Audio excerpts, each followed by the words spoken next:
Maybe. I'm waiting for a tweet. Hello, welcome to episode 53 of the PHP Town Hall. You have myself, Ben Evans, here with Amanda Folsom, and Jessica Rose is our guest today. Hey, lovelies.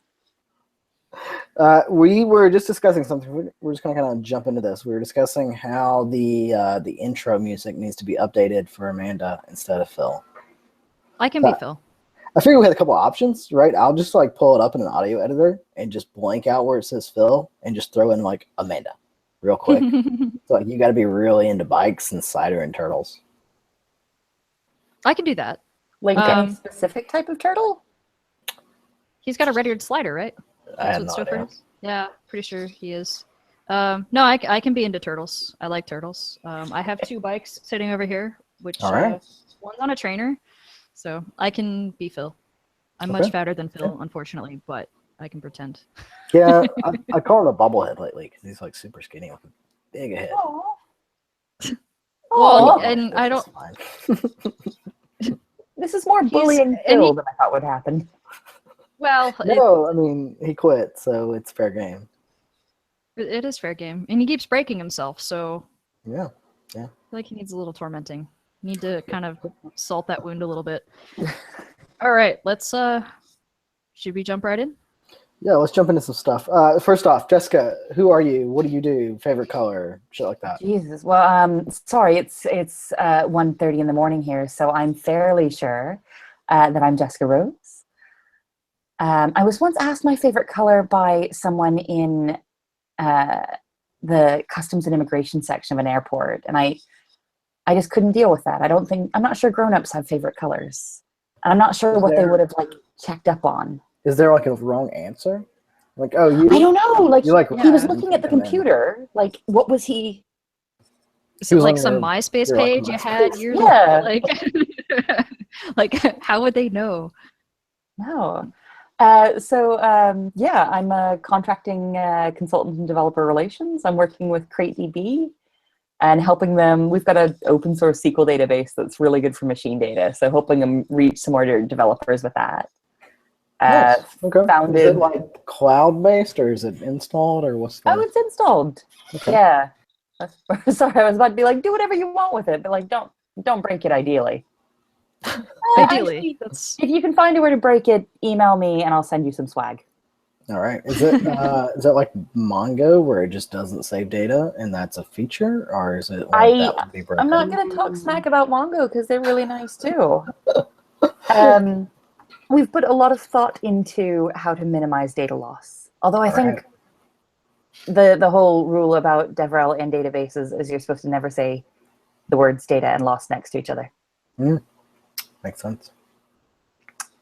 Started out being terrible at everything. Good.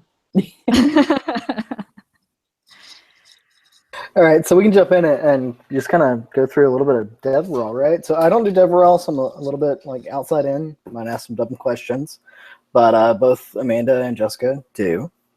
I guess we have a little list here. So let's start out with like the volatility of it, the ups and downs was something we had a note of. So what's it like with? I assume like you're traveling a bunch and then you end up home with nothing to do for a little while. Like, how does it all work?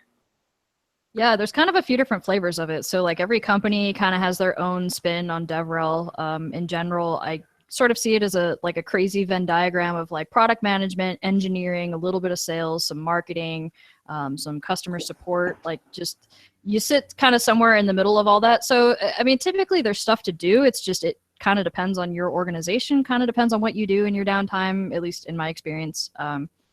But yeah, I mean, you're pretty much, you're on the road all the time. I was on the road for 3 months straight last year, and that was pretty barbaric. Yeah. That was a little rough. I mean, it was my choice. The company I work for, they were like, yeah, you can slow down. And I'm like, yeah, I'm probably going to do that. And they're like, okay. So I accidentally got accepted to a bunch of conferences I didn't think I would get accepted to. And that's kind of how that happened. Anyway, yeah, so like it is pretty volatile. It's always changing. It's kind of hard to measure success in as well. So everybody, like, that's the $1 million question in DevRel is like, how do you measure success? How do you measure ROI of all this stuff? Because, you know, you spend $5,000 sending people to Berlin or whatever. Like, you better be able to justify that spend. So some companies get it, some companies don't. DevRel tends to be like the group that's laid off pretty soon. I was going to say it seems to fall in and out of fashion Yeah, quite a yeah. bit. And that actually, it's not in my best interest to say, but it kind of makes a lot of sense. Where it's a little bit newer, it's a little bit more human. It's difficult for folks who are just come into an organization to see why it might exist if they're not familiar with it. Yeah. Sorry, go ahead. No, I'm sorry. Oh, I was just going to say, it's one of those things where it's like, it's very faith-based. So like, people know it works, but nobody really knows how it works. There's no like one size fits all DevRel program for any company out there. Like, I mean, even just, you can have two companies that do the same thing and have completely different approaches to DevRel.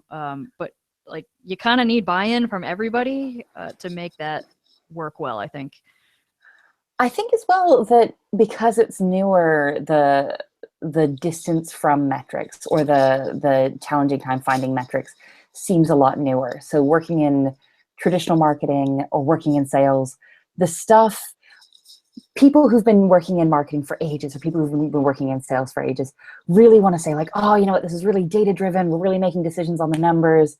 Day to day, a lot of times that's not happening. So day to day, you still see a lot of people and even not in the sales or marketing side, even in the engineering side or even on the product side.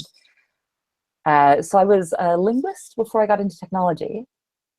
And I'm really, really interested in how we rank communication input. So if somebody you know personally tells you something in person one-to-one, if I come to you and I say, hey, do you know what? This feature just doesn't work for me at all. I'd like it to look like this. The way we weight different inputs in communication, that's going to feel a lot more meaningful than 10 support tickets or a bunch of emails. So Yeah, even though sure. we really like to think we're using these numbers to make decisions, across a lot of different parts in technology, we're still using a lot of squishy human things. Yeah, Which isn't I've definitely necessarily run bad. into that. Sorry. Yeah, I mean, I think that's where like the buy-in becomes really important, because it's like, people need to understand, like, I've sent tweets out that had over like 30,000 impressions.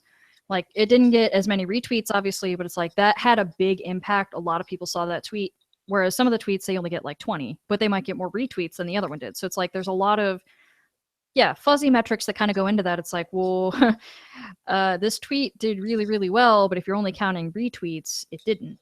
Or if you're only counting favorites or likes or whatever the crap that they're called now, then like, it didn't do that well. But according to the data on the back end, like, it actually did pretty well. So yeah, it's hard. Yeah. It's weird and interesting. Yeah, think- go ahead. Oh no, I think we're just going to continue trying to outplay each other, which is fantastic. Well, I think there's a delay on my end too, because like, my internet's been kind of weird, so I feel like I'm interrupting you. So No, sorry you're about just that. fine. All right, cool.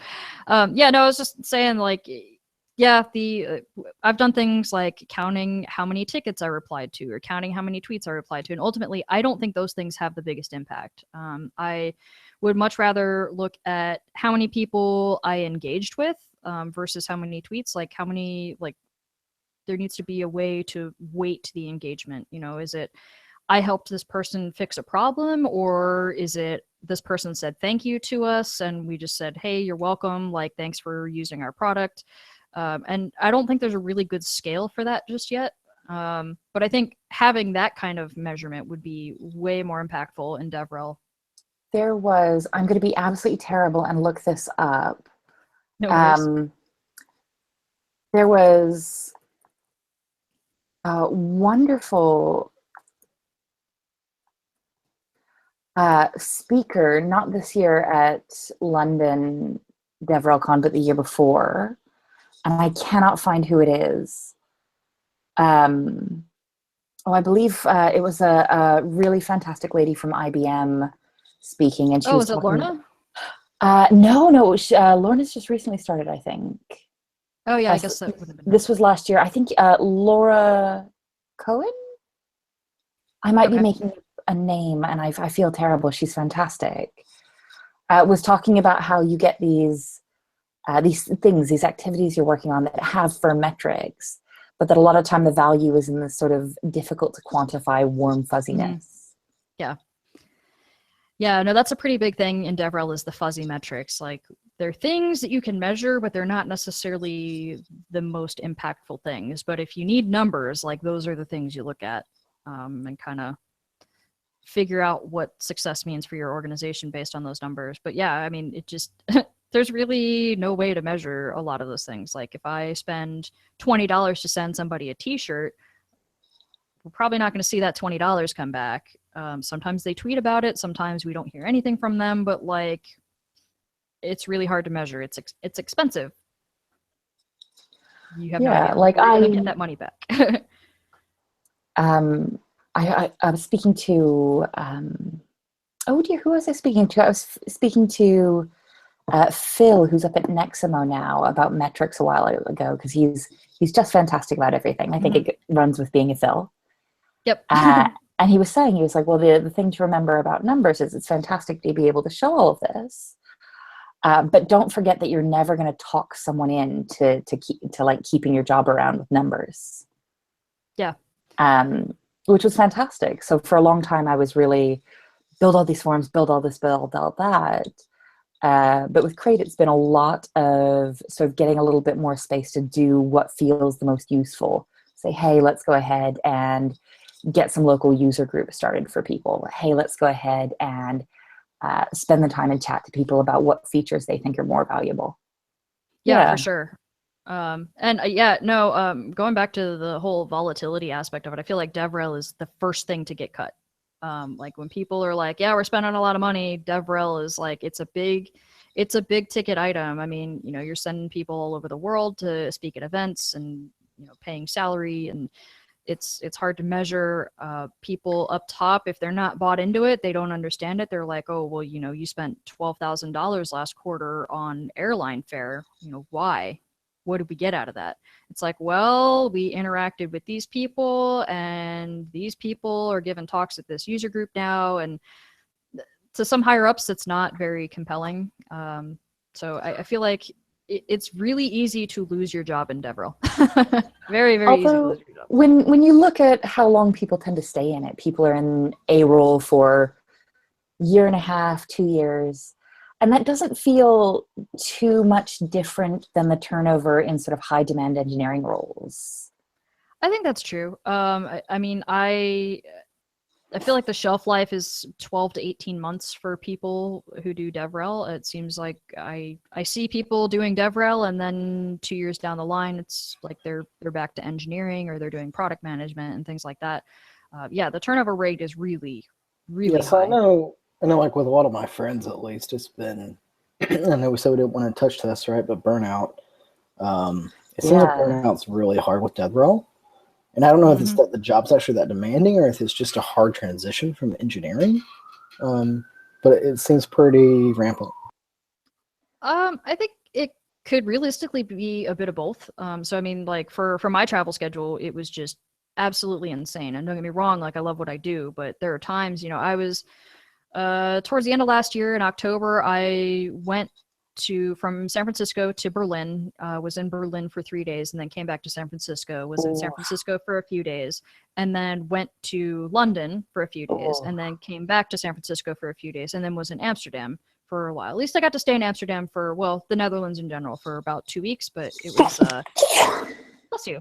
Sorry. It was just absolutely barbaric. And, you know, I was just tired and I'd get home and like coming back wasn't a big deal, but going over there was just killer because they're all red eye flights. I don't sleep on planes. Like I can't, even if I take drugs, like I can't do it.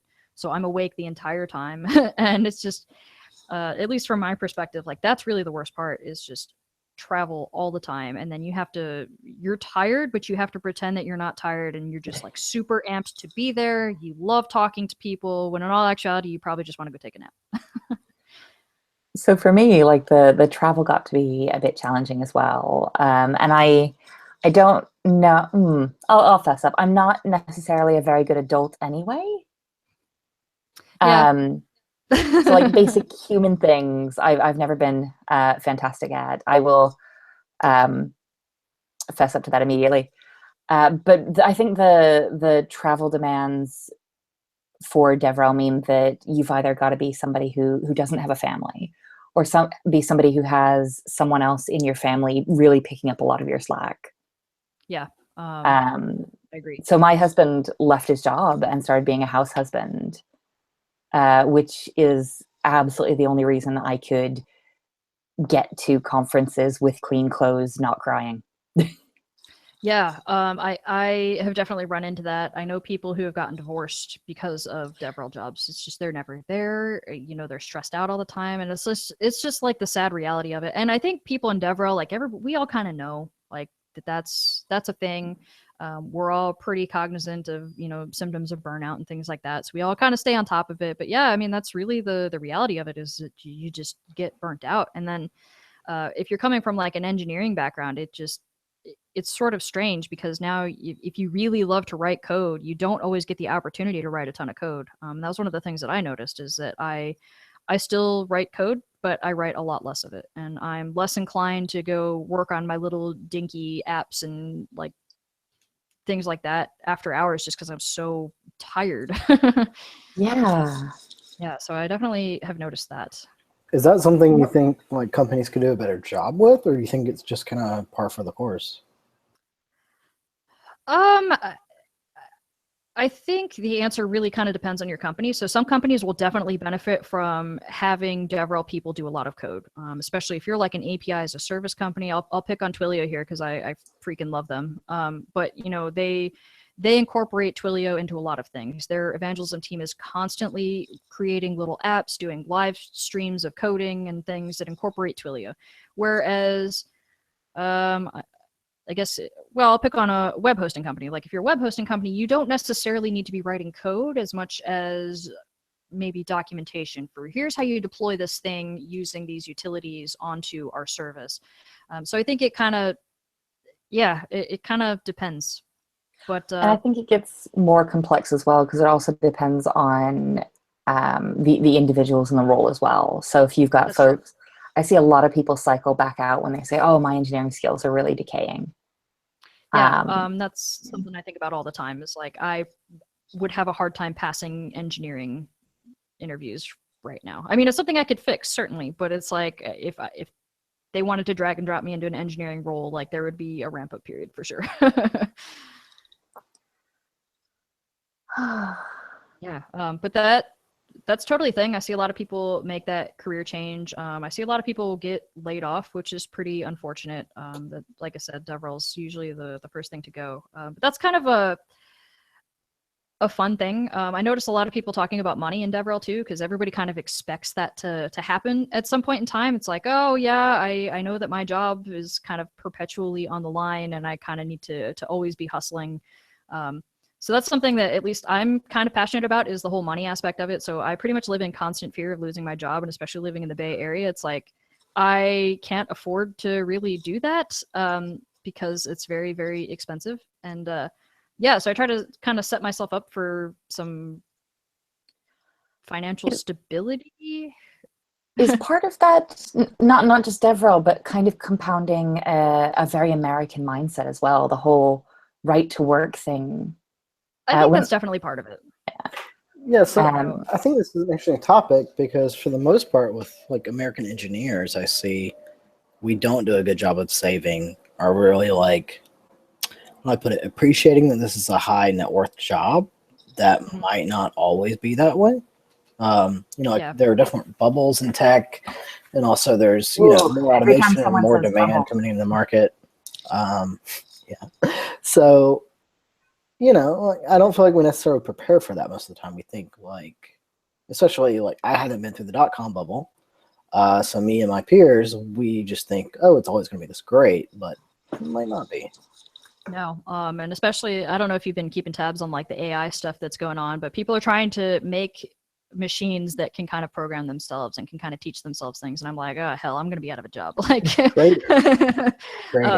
Yeah, but no, I totally agree. I think I have a lot of friends that are really passionate about finance and things like that. So we kind of talk about it all the time. And I talk to so many people that just don't really pay attention to finance at all. And, especially I think with I'll pick on the millennials. I hate to say millennials because it's kind of a stupid term, but it's just like, oh, well, I moved to the Bay Area. Now I've got my 6-figure income. Like, let's go nuts. I'm going to go buy my BMW at 22 years old and kind of do all that. And it's not really a smart decision.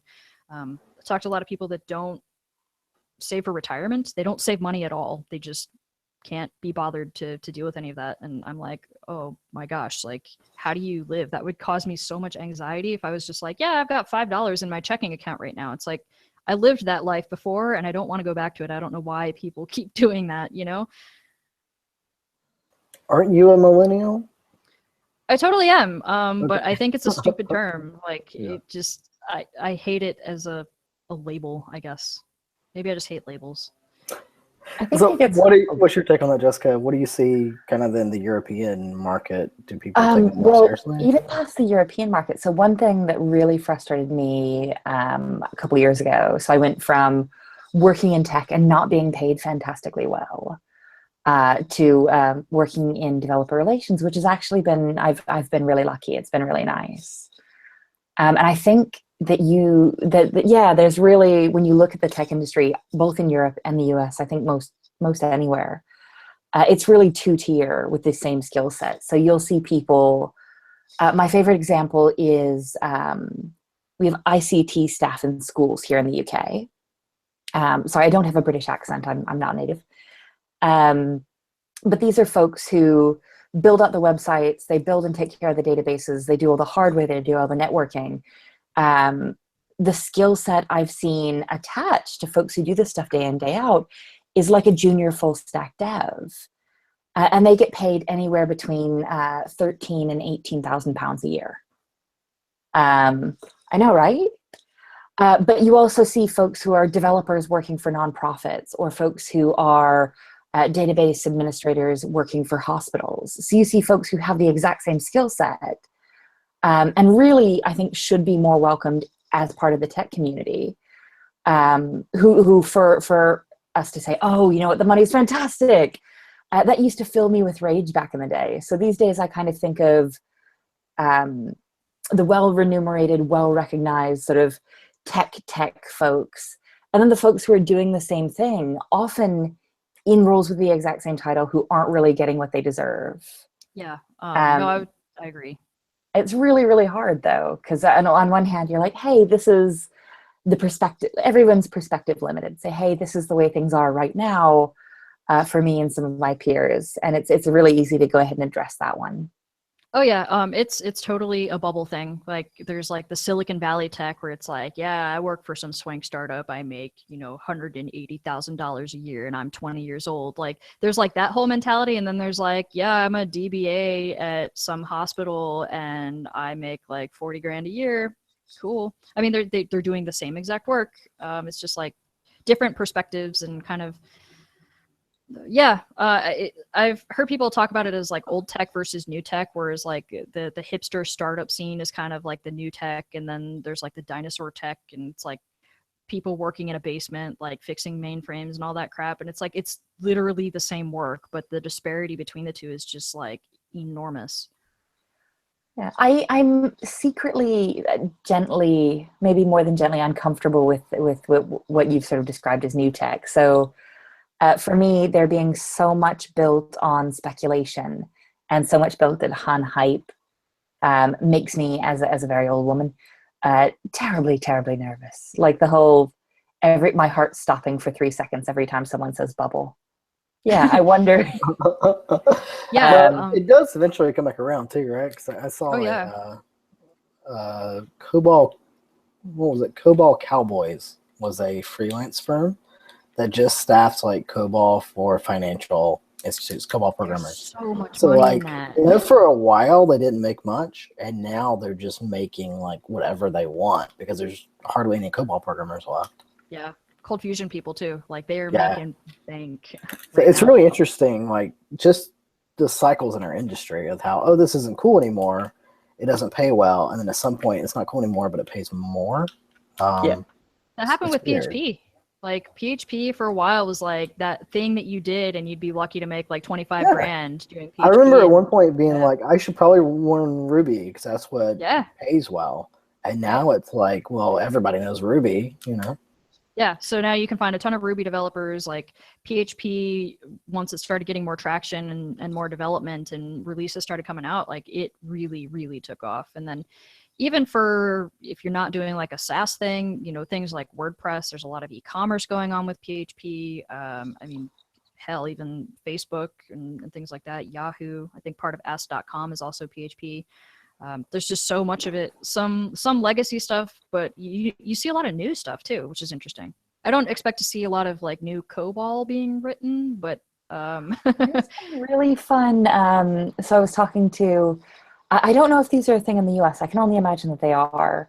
So sometimes recruitment firms will run specialized training courses for folks who want to get into development, and they pay you sort of a salary while they do that, and then to recoup their investment, they contract you out for a year or two, sort of That's a interesting.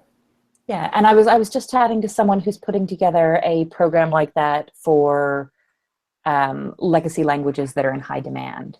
So I think they're running a COBOL course, a Delphi course. Yeah, just stuff you wouldn't really expect a lot of people to be training anymore.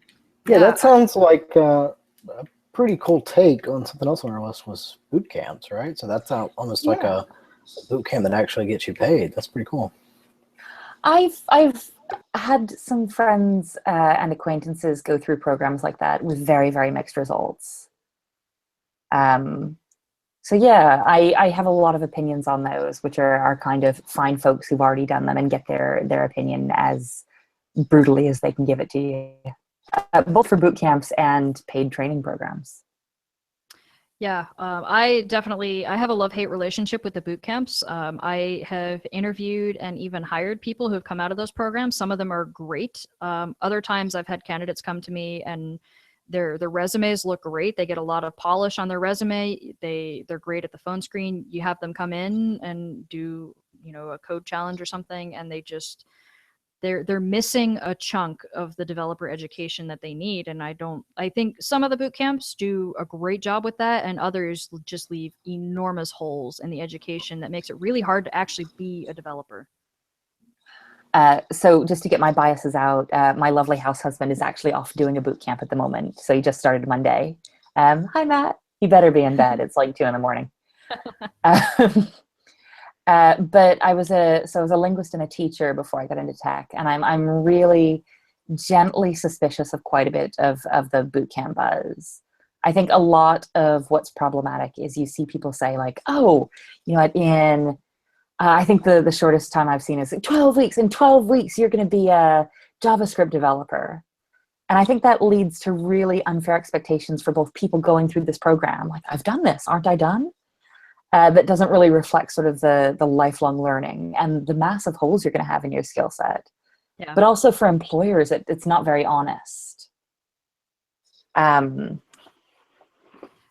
Yeah, I've kind of been on both ends of that. So I went through a thing called Product School, which is a product manager kind of boot camp sort of thing. And it was actually really good. They give you a crash course on Agile and actually doing like product design, UX design, and user research and stuff. And it was great. There were people that came out of similar programs that I had to interview that just didn't understand anything. They had no idea about like Agile or Scrum practices or anything like that.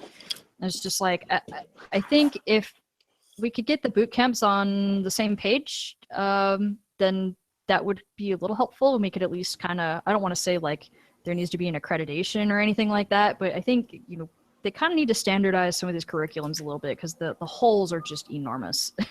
Go ahead. I'll go a step further, and I think that the lack of accreditation is one of the biggest issues. You think so? I think that asking the people providing the education to self-certify the education is valuable, or expecting the market to validate the education, recognizing that we go through these boom-bust demand cycles, isn't really fair for the people because they're terribly expensive for the most part. Yeah. There's a couple of them that are low and no cost, but they're a not insignificant amount of money. Yeah. There are some that are $20,000 or so, but then you also have to pay rent and buy food and all this other stuff. Some give you a stipend, some don't. Like, I think if you are going to be charging, as you know, some of these things are essentially a semester long, right? You know, a few months. If you're going to be charging as much as a university, like I could definitely see needing some sort of accreditation. But you know, if you're just like a nonprofit that's kind of letting people do it for free, I'm more lax about it, I guess. So the one Matt's gone on is actually the first one I found that's accredited. So Scotland's got a boot camp that they've accredited through their digital skills government program, which was, yeah, it's a shame that I had to send him on a 4-month course to satisfy my curiosity about it. Is he illiterate? What was the reason? Well, oh, it's very cute. I'm not going to tell him I said cute. No, he's been really, really interested in learning to program for a while, so it was nice. But there are some ones that are free and low cost. So just to plug folks that I have no affiliation with, Founders and Coders is down in London, and that's a free JavaScript boot camp. The Nashville Software School is a low-cost nonprofit boot camp out in Nashville. And I really like the ADA's Developer Academy out in Seattle, which is a year-long program. There's some other really, really great ones, but those are just the ones that sprung to mind for being really interesting. And I think Nashville Software School's PHP stack. I vaguely remember that. If not, I could be PHP, lying. Rails. We can edit this out if I'm wrong, right? That's how Look it up. We don't pay for that service. Yeah, no, I feel like yeah, again, love-hate relationship. Like some are done really, really well. Other people have kind of caught on to the fact that boot camps are lucrative, and they're kind of like the new degree mill where like, come give us your money, we'll give you a certificate at the end, like put in as much or as little work as you want to. We don't care because we're going to farm you out to some company and get either, you know, like a hiring bonus or something because of you, or we're going to get part of your salary for the first year, 2 years, or whatever. And some of the programs that do that are okay. Others are just obviously in it to just make as much money as they possibly can and kind of capitalize on people who are trying to make a career switch, but in a really shady way. Yeah, and I think that for me, so I do a lot of one-on-one work with folks who want to get into tech, or lots and lots of one-on-one calls with like, I want to learn to program, which is absolutely the best thing you can do. Like it makes you feel so good to do these. So mostly chatting with adult learners. And I think that giving people this option that's so incredibly expensive doesn't really do anything to shift any of the larger industry problems we might want to fix. So I go like, hey, here's a boot camp. This can get you, depending on the quality of the boot camp, able to work as a junior developer in 3 months, 4 months. But it's $15,000, it's $20,000. By the time you count in paying your rent and eating some kind of food, it's $30,000, $40,000, $50,000. It's not really making working in technology or working with technology more accessible. It's not making totally it agree. Yeah. Yeah, and I think it's, yeah, in some ways it's a disservice too, because you know, if you go through a boot camp for, I feel like if you're doing a boot camp for a year, that's probably, I mean, you're probably a pretty decent junior dev coming out of that for sure. But these boot camps that are like, oh yeah, come sit here for 8 weeks and we'll teach you how to code and all that stuff, it's like, you're going to have an understanding of code. You're probably going to be able to do some little CRUD apps and things like that in whatever language of choice. But you're missing key elements of like the software development lifecycle. I see people going through these programs that they're not using Git at all. They're not using any sort of version control. So not necessarily Git. Git's obviously my preferred, but they don't teach anything about version control. They don't teach anything about QA. I've seen people go through programs. They're not teaching them about testing, and you know, code testing, unit integration testing is like a huge thing right now in the tech industry. Not covering that at all. So these people come out of these camps and it's like they've never done TDD, which may or may not be an issue depending on your organization. But I feel like a lot of people are trying to incorporate testing into their development lifecycle, and there's a huge gap where people just, they don't have any understanding. Or another thing I see is people just have no understanding of how to actually get their code running on something other than their laptop. And I think if you're going to be a developer, like that's a huge thing that you need to know. I mean, you don't necessarily need to know like, here are these kernel arguments for the Linux kernel. Like you don't need to know that, I don't think. If you do, like more power to you. Like I'm a Gentoo user. I'm all about crazy kernel crap, but like just knowing how to do basic command line Linux, things like that. And I think that that's something that's, and I see this as well on, and I kind of expect to see this in online tutorial environments. So the proliferation of the learn to code in browser environments are so interesting. And I love them because they're so wonderfully accessible. You don't need anything to get started. It's free, assuming you have access to some kind of laptop with some kind of connection to the internet. But I think the expectations there get very challenging, and I think that the connection between follow along in your browser and actually do this in real life, there are again these big gaps we're not accurately covering. Yeah, no, I totally agree. And it's interesting. So I'm really into. I love Free Code Camp. Just because they really put in a lot of energy behind that, but also so it's a free online tutorial course for JavaScript. But I think it's like 1,600 hours total. So it's huge and it's project-based, but they've got a large community. So they've got people who are ready to say like, okay, here's how you can go ahead and deploy from the command line. Here's what Git looks like. Here's why you care about Git. Here's why you should never do that thing you just did. Yeah. No, I'm addicted to Stack Overflow. I don't know how people do stuff without that. And I think like these days it's, I guess depending on your learning style, it's pretty easy to teach yourself a lot of this stuff too. I mean, certainly if you need a boot camp, those are out there for you. They're available to you. But I think a lot of people are quick to go the boot camp route without actually taking the time to look at what resources communities make available to them. Within the PHP community, I mean, there are people who do video series that are either free or very, very cheap, compared to a boot camp, certainly. Or just people who write all sorts of blog posts, people who write about testing, people who write about database optimization, query optimization, things like that. And I feel like a lot of that stuff gets overlooked in favor of getting the shiny certificate that says you completed the boot camp. I think things do get very certificate focused at times, but also, again, massive education nerd. A lot of people do, and this is me as well. Like I do much better in mixed skill level, real life environments.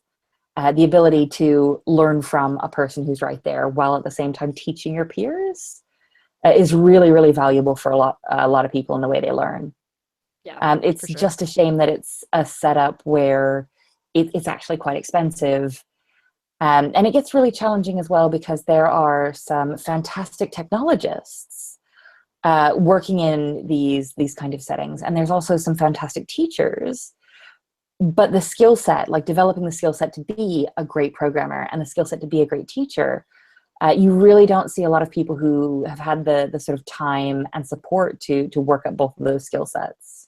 Yeah, absolutely.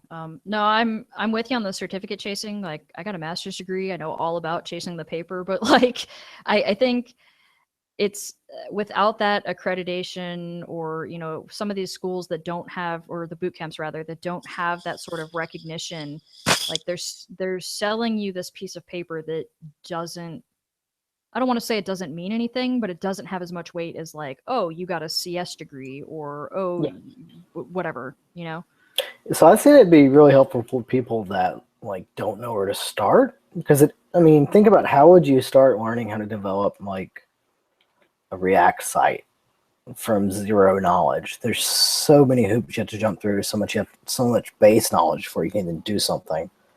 I think it'd be really good for those people, as long as their expectations are that like this is going to get me past the first hurdle, and then I had to put in a shitload of time after that.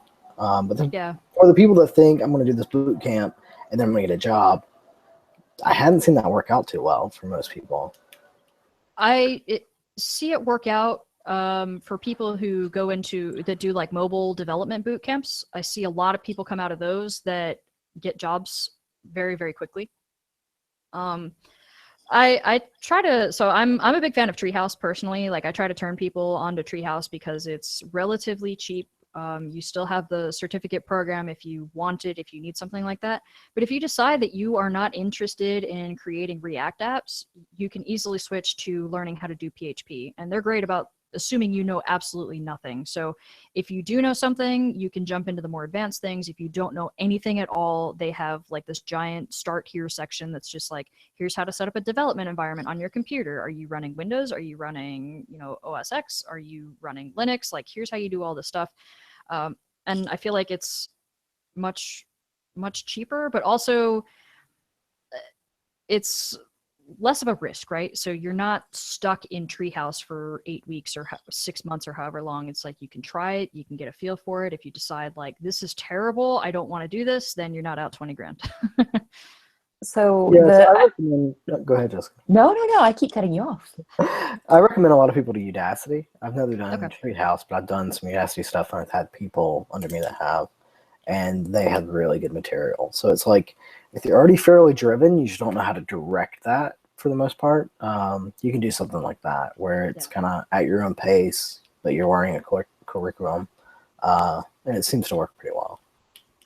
So something I work with a lot of self-taught learners with outreach and mentorship stuff that's fantastic.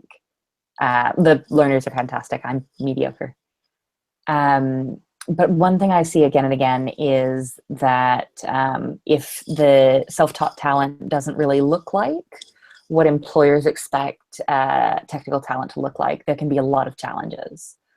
So I see a lot of underrepresented folks who are self-taught who have a portfolio, have the skills, and they're ready to go. But if they don't have some kind of certificate or some kind of sort of social proof that they've put the time in, something to legitimize their experience, I often see that they have quite a bit more problems. I agree. Yeah, it's lazy on the behalf of employers, and it's very not okay. But even if it's something like an online program that offers a certificate at the end of it, I often find that having that proof and having that on a CV or having it on a resume is much more important than it should be. Yeah, I try to tell people to contribute to open source projects too. There's a ton of low-hanging fruit issues on various projects that are just pretty easy to get into. They're not super hairy issues, something that junior developers can easily get into, even if it's just documentation things or whatever. Like, contributing is contributing at the end of the day, and I think that is a very, very powerful thing to have on your resume as well. No, it's fantastic. Yeah. All right, we've been talking about this one for a while, so let's move on to, we have hackathons next. Oh, yay, hackathons. Let's talk about hackathons. Going back into some DevRel stuff and some teaching opportunities, I guess. I guess it combines the two. I personally really recommend, I really like hackathons for false beginners. So folks who think their skill level's quite low, who really need an environment, a hands-on environment to test things out and get a little bit more confidence. Unfortunately, it really depends on the individual hackathon. If your first one or your first foray into working with other developers in the wild is a miserable, hyper-competitive Red Bull fest, I've seen a lot of people like come in for the first time, have a completely miserable experience, and just leave. Yeah. Yeah. I've definitely seen that. I think my favorite ones, I usually don't participate in the hackathons. I'm usually a mentor, or I help people with Git things or with whatever they happen to be doing, Rails, PHP crap. I really like the ones where, yeah, the expectations are very low. Yeah, it's competitive, but it's not like Major League hacking, where it's a very, very serious thing. It's a different kind of event, different level of event. They're competing for sponsorships or VC money or things like that. I really like the ones that are more grassrootsy, just kind of, they're there to help. And yeah, you might get a prize or something, but it's not as high pressure, I think. Not that I mind the high pressure ones. Like, those are actually very entertaining for me to watch. Some of the things that the people in those events come up with are absolutely amazing. I'm amazed that they get some of those things done, in a weekend. But yeah, I don't know that I could handle that. Like, I'm way too old to be staying up for 48 hours at this point in my life. Like, I really like sleep, so I don't know that I could do it. Yeah, I like a lot of the MLH ones quite a bit though, because they're all university students and they're youngins and they're all bright-eyed and bushy-tailed and yeah. Yeah, no, they're Um, really really passionate, and I like that energy from those events. It's just it's very very like they're very very focused, very very serious, very driven, and that's it always makes me feel very old. it's intimidating. It's like holy crap, like you're like 19 years old and you're like doing all this crazy algorithm crap, and I'm like I was doing like really terrible PHP, not algorithmic stuff when I was 19 years old. Like I made some websites and I'm like, these kids are smart. Like, well, kids is probably not the right thing to say, but like they're really, really freaking smart. And it makes me feel dumb. Like it's not even an I'm too old thing. It's just like an I'm dumb thing. Like you people are just unbelievably smart. I missed out. I missed out on something. I also like fully non-competitive hackathons quite a bit. Yeah. So it's very, very selfish, but I do some work with Transcode with Naomi Sater, who is absolutely both the brains and the energy of all that. And we do a bunch of completely non-competitive hacks, and it's glorious. Yeah. I love doing that at like events.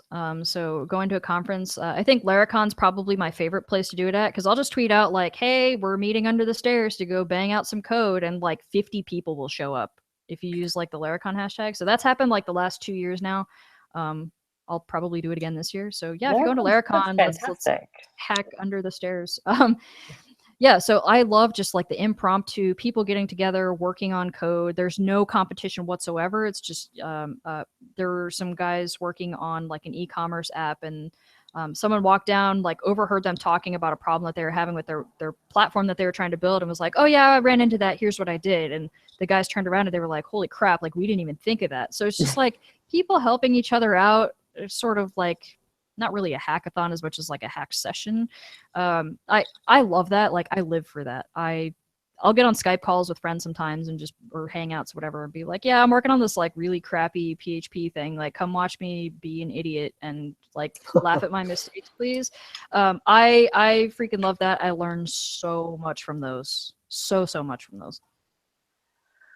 So I would also say I have a love hate. The idea of company hackathons I really kind of hate, and I've done them. Like I've ran them for my company, but over time I hated them more and more because it's kind of an excuse to work your people even harder than they're already working for really no benefit except maybe a plane ticket somewhere where all they do is see a conference room. So more and more I tried to steer away from those. So like if we're going to spend a team building thing, we'll actually like go do something fun away from computers for the most part. As far as like the hackathons, like, you know, Meetup Hackathon or, you know, MLH or whatever, I tend to enjoy those. I do wish they had more like tracks. So maybe just even like every other one or something was a little more focused to people that don't want to be up all night because I also am too old to stay up all night now. So like the last one I went to Space Apps. And I just, you know, cool. I came in, I got some shit done, and then I left at like 7 p.m. And then I came back the next day at like 2 p.m. And like I was straight up with my team. I was like, I'll help you do this, but I'm not staying past this time. So we'll see what I get done. And they were fine with it, right? But like, you don't quite get the same experience. So I think those are really fun and they're cool, especially if you're like young. I've done them when I was, you know, 23, and it was great. But I wish there was a little more variety there. I think even being 23, I quite like to sleep and shower. Oh yeah. I don't know if any of us like to shower, but okay, this is maybe a you thing. I think it was Work from Amanda home that problems. said now I have to get out of bed and shower to do the podcast, right? You're not Yeah, supposed to no, be allowed. I'll own it. Like I will totally own it. Like I mean like I usually shower at night. But I was like, if I go out in public, then I have to shower during the day. And this is like public enough for me. This is a public-ish appearance. No, you can't really see it, but there's a hammock back there. That You have a hammock in your living room? Yeah. I do. Does it stay in the living room or is it like usually outside? A bit of both. So you can't really see like there's big doors over here, so I've got like a patio out there, so I can drag the hammock out onto the patio and like work from the patio, or I can just like keep it in my apartment and just open the That's doors. That's a life hack. Right Yeah. there. Oh, A it's the hammock in my greatest shit. living room. It's Yeah. the greatest. Yeah, no, if you want to get like really crazy about hammocks, I could talk about hammocks for probably an hour. Is there like a hammock community? I mean, I should have Oh, known, but I didn't know. There is. It's like an underground hammock community, and people get like really judgmental about hammocks. Really? Like, Is it there a Reddit? Do you have the subreddit? I actually don't know if there's a subreddit. I usually run into these people like while camping, or I'll be at like REI trying to get like a thing for my hammock or whatever, and people are like, How "You don't want that." many things does a hammock need? So it's actually a lot. So beyond just a hammock, you have to have the right type You of open hammock. the door, Jessica. Damn it. I'm Open going the to door, like we're doing it. We're learn talking about hammocks hammock right now. accessories. So a lot of people get the when they buy a hammock, they get the one with like the spreader bar that goes across, and it's like the really wide hammock. But you want to get like the camping hammocks, because those are the ones you can actually like you can sleep an entire night in them. I actually fall asleep in that thing all the time. I'll be working, and then it's just like, yeah, I feel like taking a nap, and I can just like pass out. So you need the hammock, and then you need a way to hang it. You need either a stand or some hooks. If you plan on sleeping with it, you need to put something under your butt, because your butt will get cold in the middle of the night. Like I've got a quilt under mine that's like it's a hammock under quilt thing. You can get an air mattress for your hammock as well. Like that's totally a thing. If you want to sleep outside, you need like a bug net. Just cheating. Like that's not hammock. No. There we are. No is my opinion on that. I didn't think I had hammock opinions, but no to the air mattresses. Yeah, I have one, but I can't actually get it to like work for me. It doesn't like. Can you explain? Is it like an air mattress suspended in the air? No, it's like just almost like a camping air mattress thing, like one of those self-inflatable things that you just like put in the hammock and then you can lay on top of it. But like it's just really bulky to me. I might be too stupid to use the air mattress in the hammock, to be honest. But like, yeah, you can get pretty wild with the hammock accessories. Okay, yeah. Yeah, so that's my side tangent for hammocks. Speaking of sleeping, do we want to talk about the travel and the conferences and bugs? Yeah. Oh Yeah, that's a no, good I've got segue like right a there. weird bed bug phobia, which is an entirely reasonable phobia for people who spend time in hotels. Yeah, it is not just you. I am fanatical about that. Like, I check every single time I go to a hotel. Like, I look at the mattress. I am one of those people. Do you have the so Gary Bernhard? I was gonna go show off that I've got a big tub of diatomaceous earth, but then I remembered I'm wearing pajama pants. Guilty. Yeah, I was doing this very professional thing, and then I was like, "Oh, no, you can't stand up." Work from home problems. At least you're wearing pants. Wait, no. Whoa. Or Whoa. I'm so obsessively paranoid about bed bugs that when I get back from a trip, just immediately wash all my clothes in hot water, which is absolutely great for your laundry, let me tell you. But I also have a giant thing of diatomaceous earth where I dust down all my bags. So tell me about that. I'd never heard of this. Diatomaceous earth, it's made of itty bitty, I think is the technical term, ground up plant, like microscopic animals. It's nice and creepy. Wait, so you put animals on your luggage to prevent animals from being on put white powder on my luggage, which is going to end bad eventually. But yeah, when any kind of shelled insect come into contact with diatomaceous earth, it kills them in a rather horrific fashion. So they rupture and then dehydrate, which would make me feel bad if bed bugs weren't the most horrific thing. Yeah, they kind of deserve that. Yeah, if I could I coat have the a earth with thing. it, I would.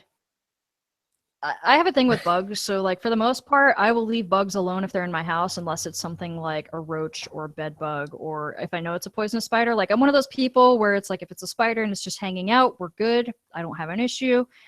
As soon as that thing either attacks me, like it's dead. And I lump bed bugs into that category because that's a health thing.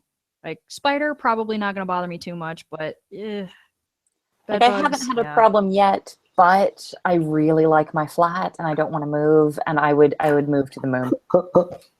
Yeah. Yeah, so I don't forget about travel too much. Maybe just I hadn't thought about it, and now you started the new phobia. But I had You're been kind welcome. of freaking out because I live in New York now, and like everyone says, like everyone that lives in New York eventually gets bed bugs. Uh, Oh, so like anytime I wake up with like a bite or an itch or something, I'm like Ah, freaking out and like googling bed bugs and like looking at my scratches to see how they look. And, yeah. well, I'm yeah. glad that we're having this conversation at 2:30 in the morning because I did not want to sleep after this call. No worries. We can Um, move on to something else. We can move on to Let's move on I to conferences. met travel somebody. actually, and what You're in New conferences Yeah. are York. Have you ever happening. been to Rudy's? Don't think so. What is it? I'm going to bully you because Rudy's is an institution. Is it? Rudy's is a bar down in Midtown that has $6 pitchers and free hot dogs. I have not. Yeah, send me I info. think I've been there because they're open like Yeah, way, way late, they if are. not 24 hours. I was talking to someone who used to live above Rudy's in the 90s. And I was so excited. I mean, this was somebody who had lived the dream. And they were like, no, it was terrible. I was really cautious. I was like, well, alcoholism? Too many hot dogs? Too much joy? You could never love again? He's like, oh, bed bugs. I was like, oh. Oh, yeah, I'm not That's going the only there. time somebody's ever mentioned bed bugs. And I was like, oh, maybe I could stick that out. No, their hot dogs are like famous though, aren't they? Like that's a thing that people do at like 2 in the morning when they're drunk is go get hot dogs there. I'm pretty sure. I have never been drunk there myself, but having been tipsy there, yeah, the hot dogs are quite good, eh? Yeah, I don't live in the Known city for your hot much, dogs. so I'd have to be really drunk. I had to be like drunk enough to think an hour train ride for a hot dog was a good idea. Which that's It's like not a hot dog.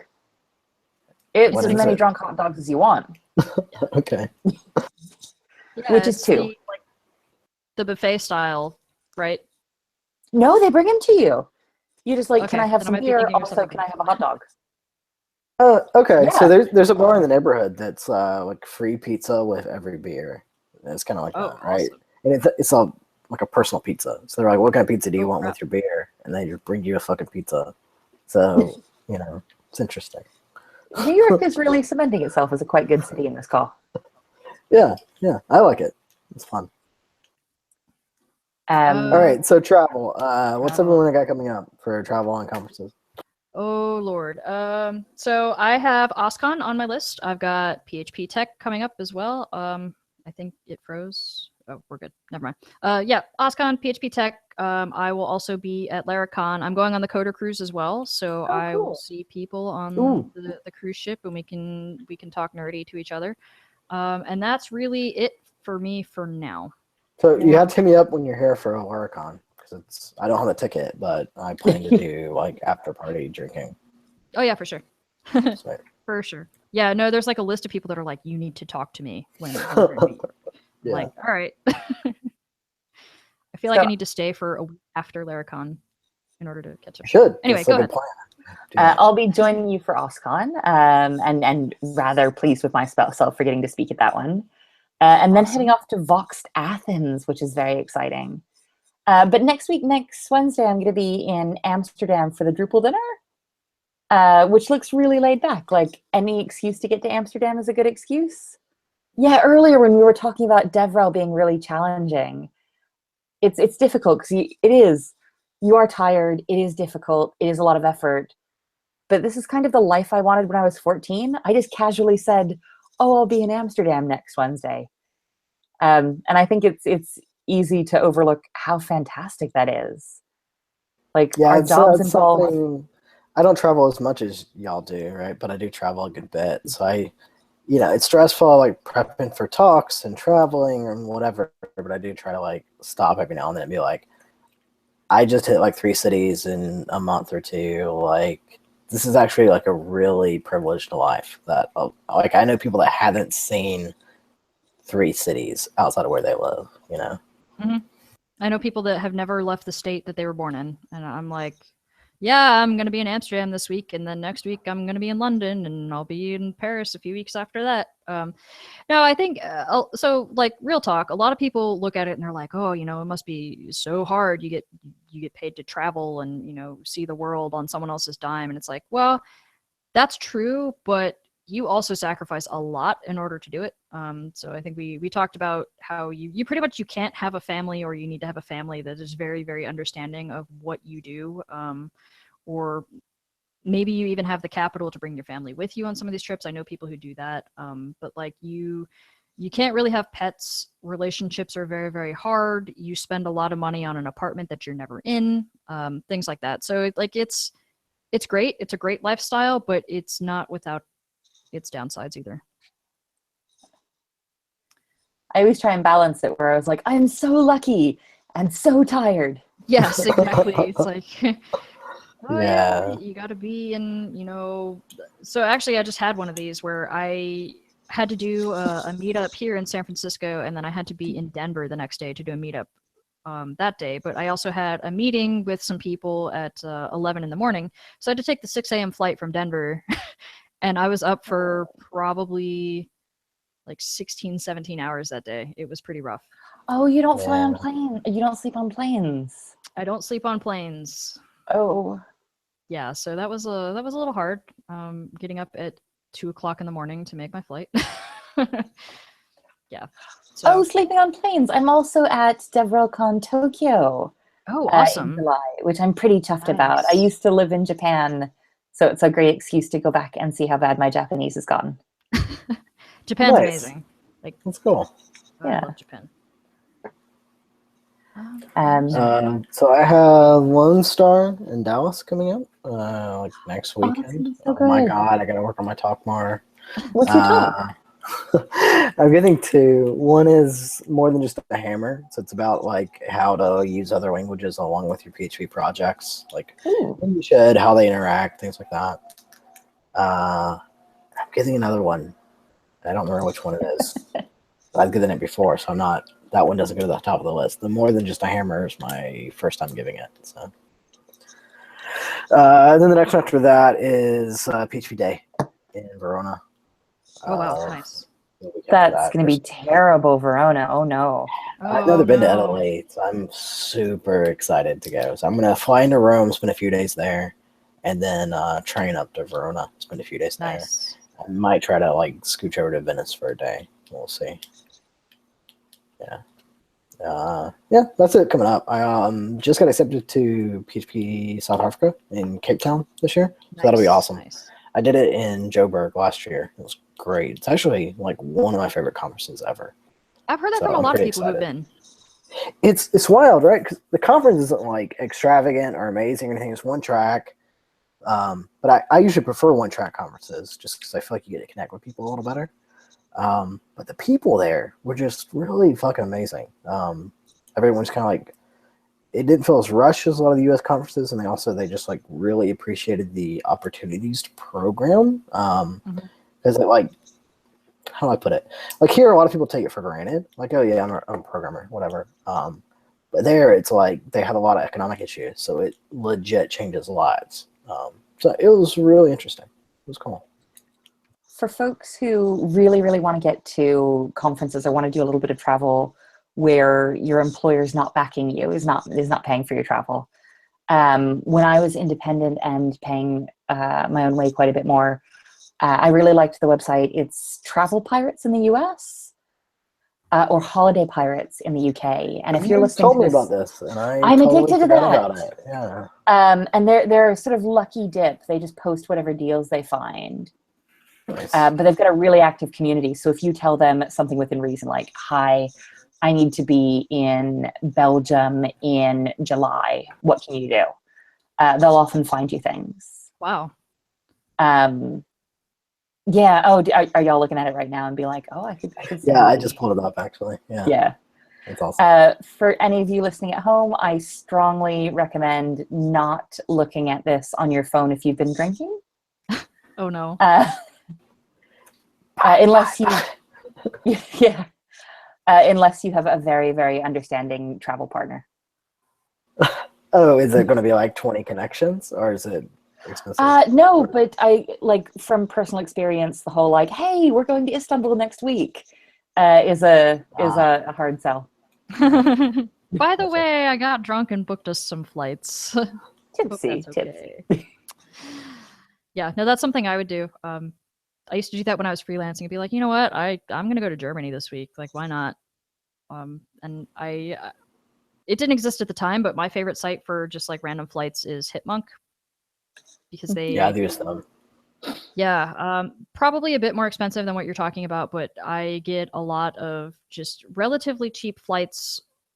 You can sort by agony, which is my favorite thing, which is like some magic combination of price, but also horrific layover. So you can get the $200 flight to Norway if you want to sit for 12 hours at LAX. There are worse things. But yeah, I think that's pretty much my go-to if I'm not flying on. I tend to stick to Delta or Southwest if I'm flying, or try to. But sometimes they're just expensive. I like always do Delta now because once you get status, it's it's gamification, right? So like I always want status, and I have status, so I don't want to lose status now.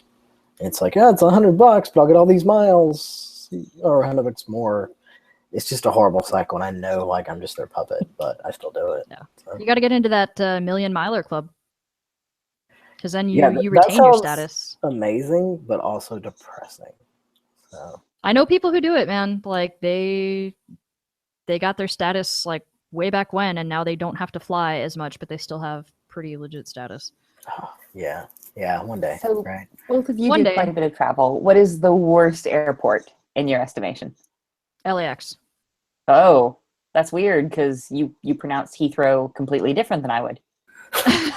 No, I will take any freaking day. So the part that shits me about LAX is that you can fly into LAX, have a flight in a different effing terminal, and have to leave security to go to that terminal. It's bullshit. Oh, you would not like Charles de Gaulle.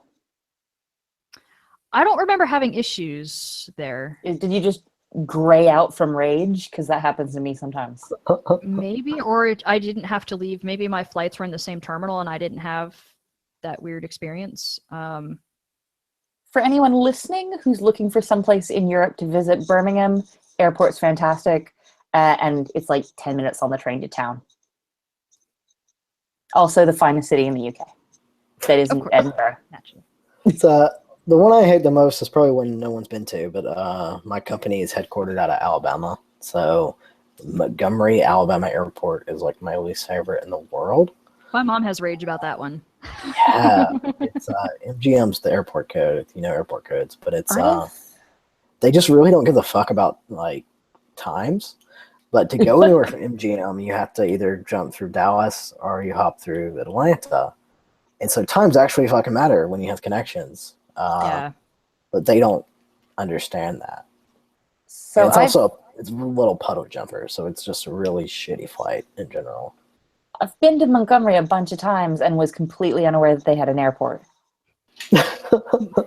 My mom used to drive to Atlanta. Like, she wouldn't even bother with that airport. She'd be like, screw it, driving to Atlanta. Yeah, that's what I do now, actually. I fly into Atlanta and just drive. So it's not worth it. Yeah, but driving in Atlanta, like... Yeah, maybe it's the American in me, but it's kind of fun, right? You get to be really super aggressive. And I'm going to sit in traffic for 9 hours and swear.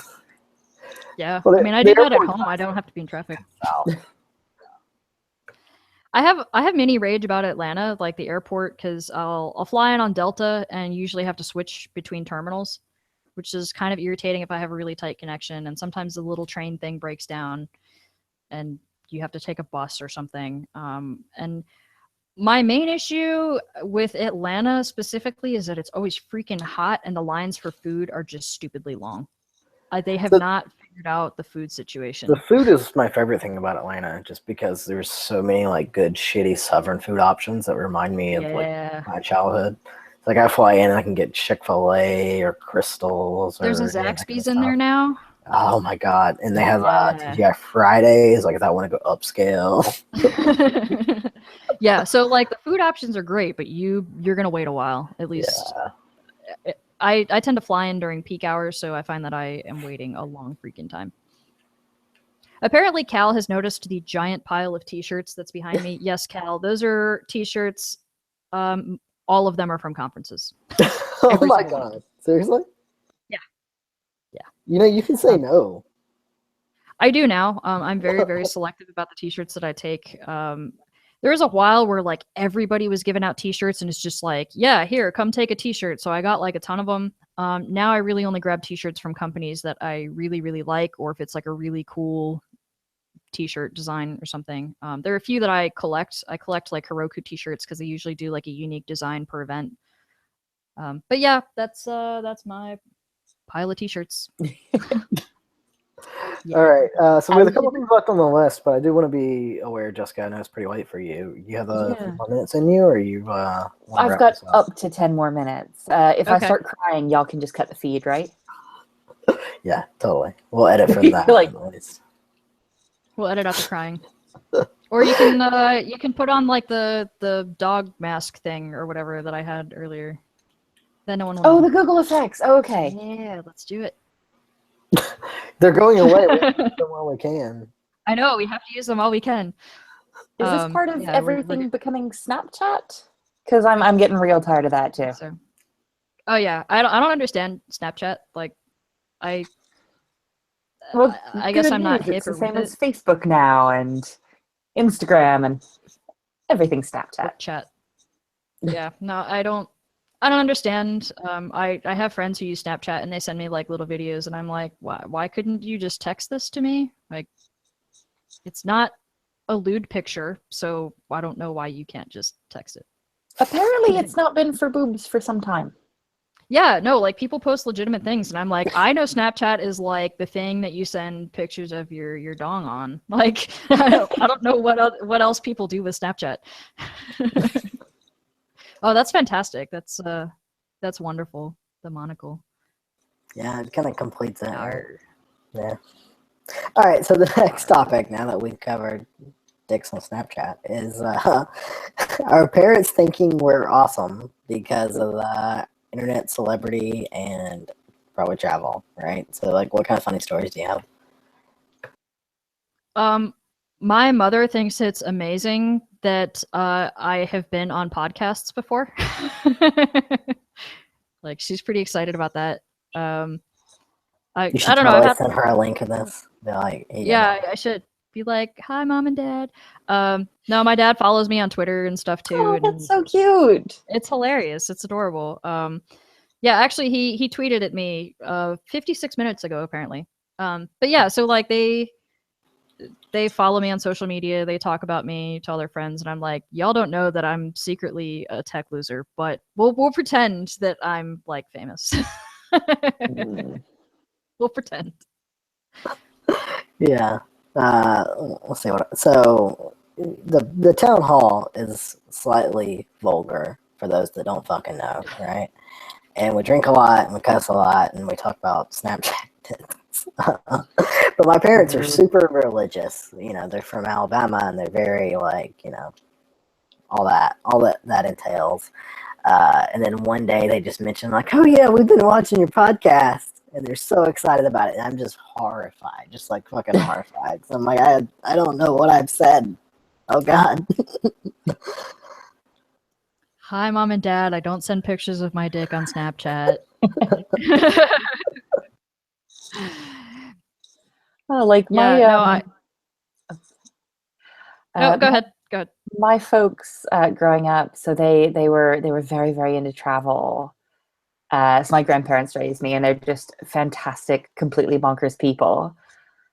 And they were always very into travel, and I was always very jealous. So they'd start a story saying, "Oh, you know, the first time we were in Belarus. No, that was the third time. Remember, it was in the spring." Well, I would stand in the background, just completely mouth agape, be like, "Where's Belarus? What's going on? What are you doing?" So yeah, like now it just feels a little bit like I've gotten to be my folks, which is weird because it makes me feel very cool. Yeah, And I think that's the most mom thing I'll say. Yeah.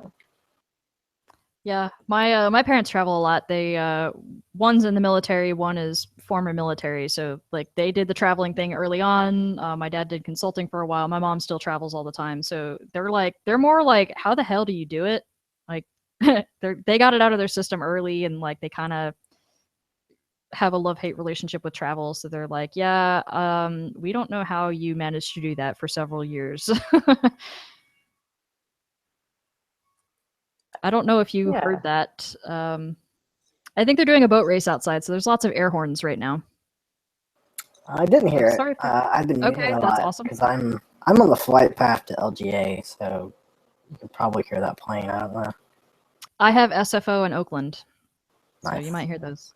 I live in the best insulated flat in the UK, so you'll hear nothing. I have my doors open Rub too, it which probably doesn't help. There's like birds and That's the best. there's a new party age going on at the saga. yacht club. Yeah. Yeah, it's like it's really well insulated here. Brr. Yeah, no, one of my requirements was I wanted to have concrete floors and ceilings in my apartment because I hate hearing other people. Yeah. Anyway, that's another tangent. I could rage about apartment life for sure. Oh, we should totally cover that in a later episode because, yeah. I have anger. Let's just say Seattle lies when they say you don't need air conditioning. It's a big old lie. Yeah, for the most part, you don't need air conditioning out here. I actually don't have air conditioning. I have wind power, so I crack the window open in my bedroom and then I open the doors and it sucks air through. That's my air conditioning. Yeah. You too can pay $3,000 a month to not have air conditioning. Yeah, that's exactly how it is. Yeah. I have heat that kind of works sometimes.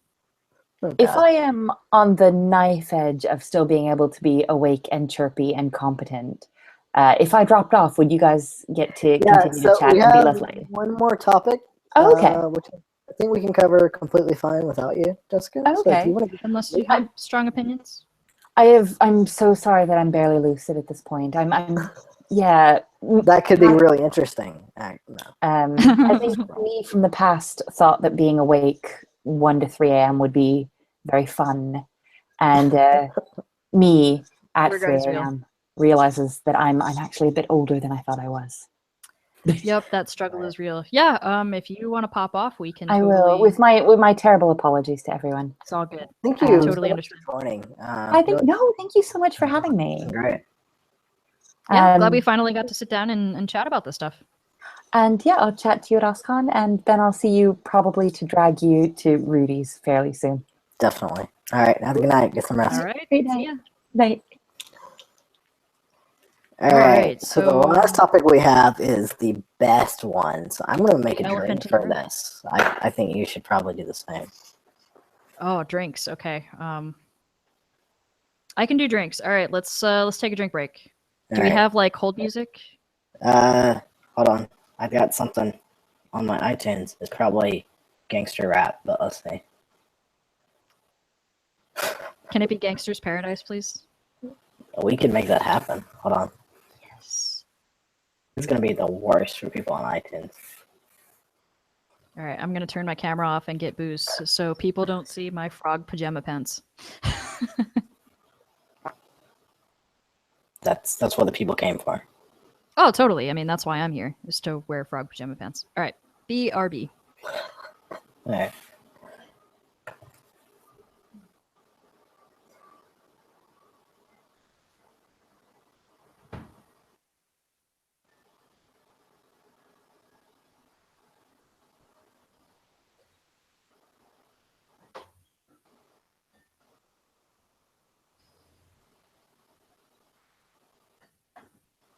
Whoop, here we go.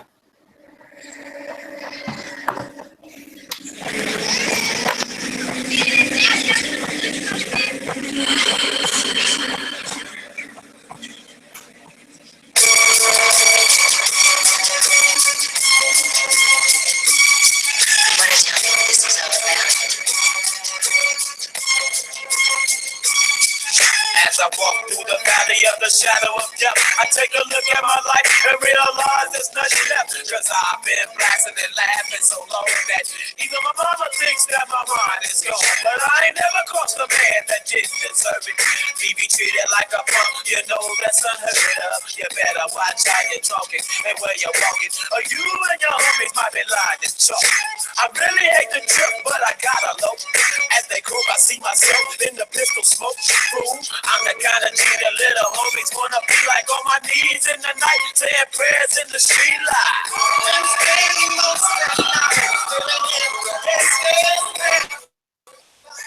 Oh, that's my jam. That's your jam? That's my jam. Yeah, no, I'm really glad that like I didn't turn my camera on for the first segment of that song because I was going pretty ham. Oh, were you? Yeah, I we was. can see that. Nah, nobody wants to see that. No, I actually take dance classes on Wednesday, and it is probably the most horrific thing for people to watch, but it's fun. Wait, say that It's a lot of again? fun. I take dance classes on Wednesday, so Oh, class okay.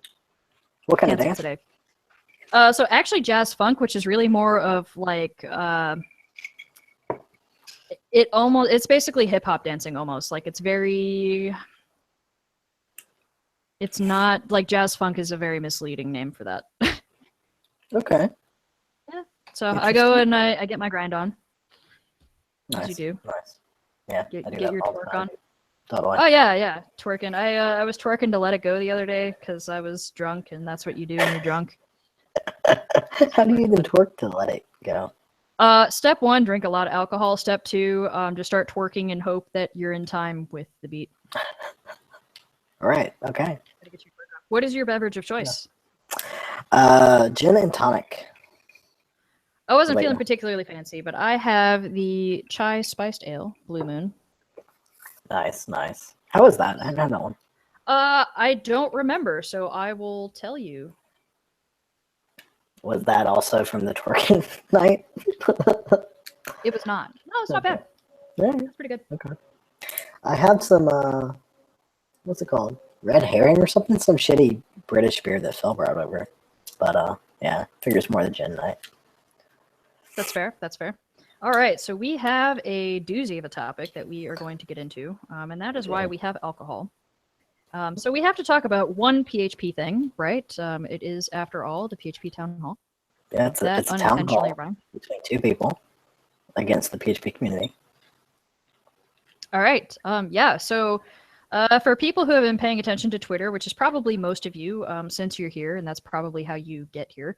Yeah, there's been a lot of drama in the Drupal community surrounding Larry and kind of going into the whole like code of conduct thing and what's appropriate to, you know, hold somebody accountable for, what's not appropriate to hold somebody accountable for. And it's just kind of been like a mess. Yeah, been so pretty- let me give a little context for those that don't know. Yeah. Larry Garfield has been a long-time contributor to Drupal. Super active both in code and just in the community. Speaks at DrupalCons and is kind of the fixture around the PHP community all over the place, but especially in Drupal. He was outed. Well, he eventually outed himself, but he was had some people like go behind his back and complain to the Drupal leadership about some of his things from his personal life. And so the leadership in turn basically kicked him out of Drupal, not just DrupalCon, not just the core committee, but I believe they then asked him to step away from the community entirely. And so yeah, it's been quite a big deal. And Larry's been pretty transparent about it. Like I said, he outed himself, and he's posted a ton of information that Larry, I feel really bad for you, man. Nobody should have to post those kind of details about their personal life. It's none of their business. And it's just really sad that it came down to that. Yeah, I followed that pretty closely because I don't know Larry all that well, but I see him pretty much everywhere. And he's really, really active, not just in Drupal, but in the PHP community as a whole. He gets involved in the FIG. He's been involved in like PHP core mailing lists and stuff. So he pops up all over the place.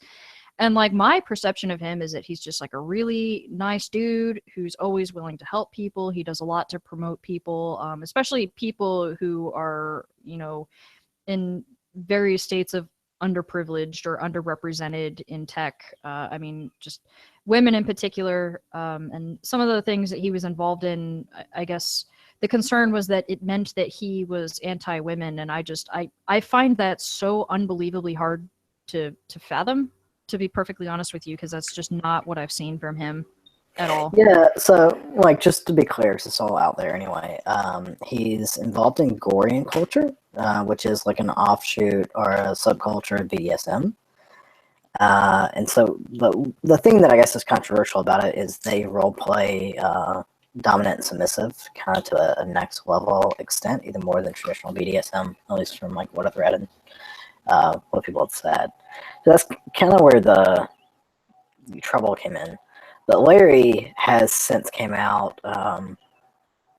That was kind of the sticky point with it, right? It was, to what point does Larry do this because it's role playing? To what point does he do it because it's his actual beliefs that like women should be submissive to men? And he completely came out in his blog post and said like, "Hey, these are the things I've done for the community.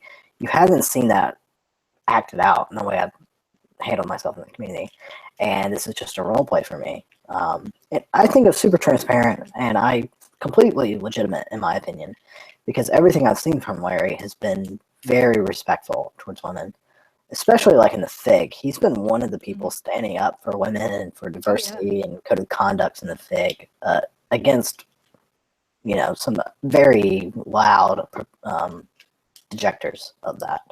He's done very well to stand up for people. Yeah, and that's really kind of like my perception of the whole thing is, and to be perfectly honest, even if it is his belief system, let's say even if he does actually believe that women are subservient to men, that is not what I've seen from him.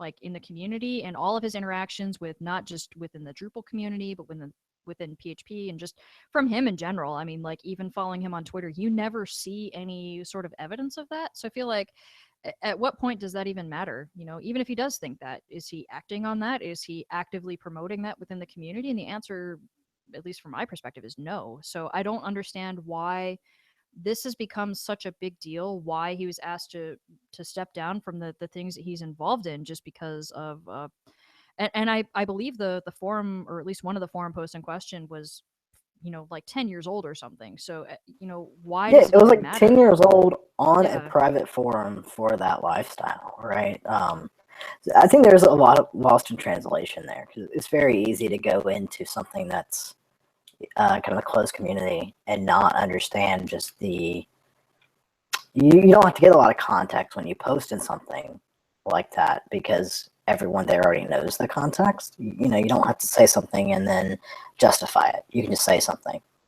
Yeah. We do that in tech in our own ways, right? We don't have to justify why we might give JavaScript shit. It's not that we actually hate JavaScript. It's that, there's this long-running joke against JavaScript in the PHP community. So I think there's a little bit of that there. A little bit of, we're looking from the outside in and we don't see the context. And also, again, it's 10 years ago. It's in this closed community for people that are also role-playing this lifestyle. It's really unfair to judge that from an external viewpoint. Yeah. Oh, absolutely. I know people who participate in various activities, not just within the BDSM community, but within other kind of, I guess you could consider it fetish or whatever. And like, if they're leaving people alone, why does it matter? I think another group that people kind of like to pick on is like the furries and like that whole fandom and that whole, I don't know if it's a lifestyle, a fetish, whatever you want to call it. But there's a lot of people that are into that in tech, and for the most part, you don't hear about it. They're not bothering anybody. So, but people are very, very quick to be judgmental about it and kind of be like, "Oh, well, you're a furry, like get out of my community." And I don't understand that. Like what you do in your spare time, unless it was something completely egregious, I just cannot fathom holding that against somebody. And the thing that shits me the most is that this affects his career. Like this affects his ability to make money. Like that's just so, I can't understand wanting to destroy somebody so badly over something that isn't really a problem in the first place. So like, to be fair to both sides, the argument for kicking him out is basically like, to take to an extreme, if someone were a closet Nazi, you wouldn't want them as a leadership role in your community, even if you've never seen that kind of play out in their interactions, because we do take action and make decisions based on our bias, whether we acknowledge the bias or not. So that if Larry really did think women were subservient and like lesser beings to men, I can absolutely understand why you might not want him as a spokesperson for your community. But again, I mean, Larry's denied that he sees that, and I've seen no real evidence of Larry actually thinking that way in Yeah, like his exactly. day-to-day life at all. Like none. So that's actually a big problem with both the Drupal leadership, with Dries, and just the leadership in general. Is if you can't tell the community what he did wrong, if it's just this vague, his beliefs, whatever, there's this thing we have that no one knows about, that Larry doesn't even seem to know about. It's all very vague. But if you can't prove to the community that he did some kind of violation, then it really just seems like I don't want to say a cover up, but a smokescreen, maybe, right? It seems Yeah. kind of like they got scared and they didn't like the blowback from the community, so they kicked him out because that was the easier option, and they can't really justify it now. That's what it seems like to me. Yeah, and that's kind of the impression that I got. And of course, there's two sides to every story. I feel like I've read more of Larry's, and in talking to Larry, like I have more of his side of things than with the Drupal Association. I feel like we haven't really seen a whole lot from them, and I don't know if that's because they can't share it or they're trying to respect privacy or whatever. But at this point, I sort of feel like they need to come up with something, because really, just people aren't seeing evidence of this. It, like I said, I mean, even if he truly believed that, his actions are very not that. He's actively promoting women in the community. He's actively helping people in underrepresented groups in tech, and he goes above and beyond. You see him all the time. So that just, I don't know. Even if he did truly believe that, I don't think it affects the work that he does and the community involvement at all. Yeah, I definitely agree. It's really sad to see, and I understand why a lot of people in the community are scared of their personal lives playing a part. Yeah, Because again, if your especially, personal life doesn't hurt anybody, it shouldn't affect your professional life, in my opinion. yeah. I mean, and you can apply this to any group. What if you're gay and people don't agree with that? Can you be ejected from a community for being gay? Like, Yeah, where's the line? And some people argue, well, you're gay, that's not hurting anybody. Other people say that's against my religion, my beliefs, whatever. Like, where do you draw the line yeah, for all of that stuff? And is it fair to go after somebody's livelihood and somebody's career because of something that they do in their spare time that's unrelated to the work that they're doing in the community? In some cases, probably yes. You mentioned neo-Nazis. Like, that's probably an example of, I probably don't want to be talking to them so much. But again, if you don't know and it's not affecting their work, you don't know. yeah. You'll never know. I think it is a fine line, right, between Yeah. we're putting you in a position where you represent our community, and then just like people have to work with you. There were years ago back in Alabama, I worked with a guy, and I eventually found out that he was a member of like the KKK. Um, no fucking idea. I had to work with this guy for years. He did great work. It was fine. But then actually there's just like horrible thing behind the scenes. So it is very possible for people to have really shitty beliefs Hmm. and not pull that into their work. Yeah. No, and I definitely wouldn't agree with that. I don't even really believe, kind of the Gorian lifestyle where women are subservient to men and whatever. But, if people want to do that, that's fine. I don't care. It doesn't really phase me too much. Yeah, so like at the end of the day with that, like what makes it different than anything else, right, is just consent. So it's not like in that type of relationship women are, put into it out of their will. It's a Yeah. consenting thing on both sides. For whatever reason people choose to do it, they choose to do it. But as long as everyone involved is consenting, then who gives a shit, right? Yeah.